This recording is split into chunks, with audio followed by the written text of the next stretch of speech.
For a pillar of the science fiction genre, Star Trek has certainly enjoyed playing in other sandboxes. Star Trek, The Next Generation and Star Trek, Voyager were partial to the odd horror episode, while Star Trek, the original series Season 2 spent every other week on some planet strongly resembling a period from Earth's history.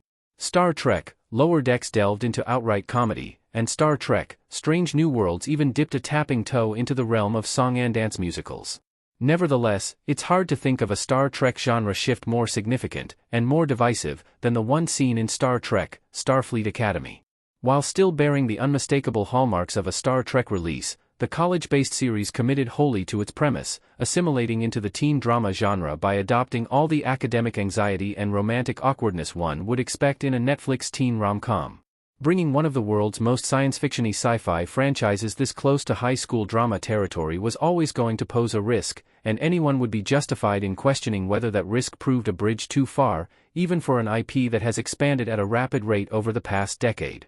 On one hand, Star Trek, Starfleet Academy was largely well-reviewed, scoring an 85% critic score on Rotten Tomatoes. Fan response was, unfortunately, more divided, and it spoke volumes when Paramount cancelled Starfleet Academy before its already filmed second season even aired. What Starfleet Academy got right, it's more than you think. Star Trek, Starfleet Academy's tonal departure was always going to ruffle feathers, but the 2026 series had an awful lot going for it. Season 1's long arc, Caleb Mears' mother and the Venari Ral, combined all the typical ingredients of a great modern Star Trek story. It had the magnetic baddie in Paul Giamatti's Newsbraca, a compelling mystery tied to a main character, a game-changing threat to the Federation, and an element of moral ambiguity.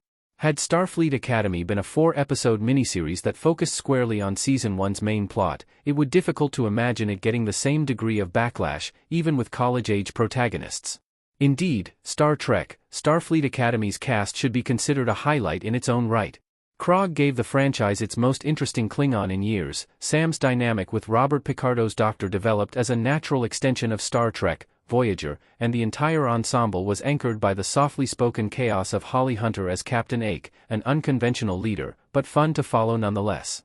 Even if Starfleet Academy could be accused of veering too far from Star Trek's moorings, the spin-off was very clearly made with love and reverence for what came before, and nowhere was that clearer than in the Benjamin Sisko episode. A true tribute to an iconic character.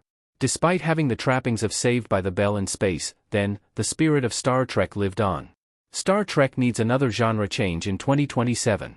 The cold reality is that Star Trek, Starfleet Academy evidently didn't win over enough fans to justify extending the series beyond a second season.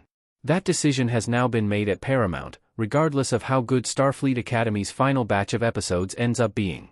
And, in any case, Season 2 is already in the can, leaving little opportunity to make adjustments in response to viewer feedback. But for our own enjoyment, and in the vague hope of some fandom harmony, Star Trek needs to perform another genre pivot with Starfleet Academy Season 2. Because the strongest episodes were the ones that explored the vast galaxy of Star Trek through the lens of an Academy student, as seen with Vox in Excelso and 300th Night. These episodes were Star Trek, just not quite as we know it. Starfleet Academy's weakest installments were the stories that could have been reworked for any high school/college drama series from the past 20 years, but were given a light coating of Star Trek sauce, such as Vitus Reflux and The Life of the Stars. There's a fine line between Star Trek episodes with younger protagonists and teen drama episodes with Star Trek characters, and Starfleet Academy needs more of the former if it's to improve upon Season 1. The show's ultimate fate may not change, but at least it'll go out on a high, perhaps even leaving viewers to ponder what a third season might have looked like.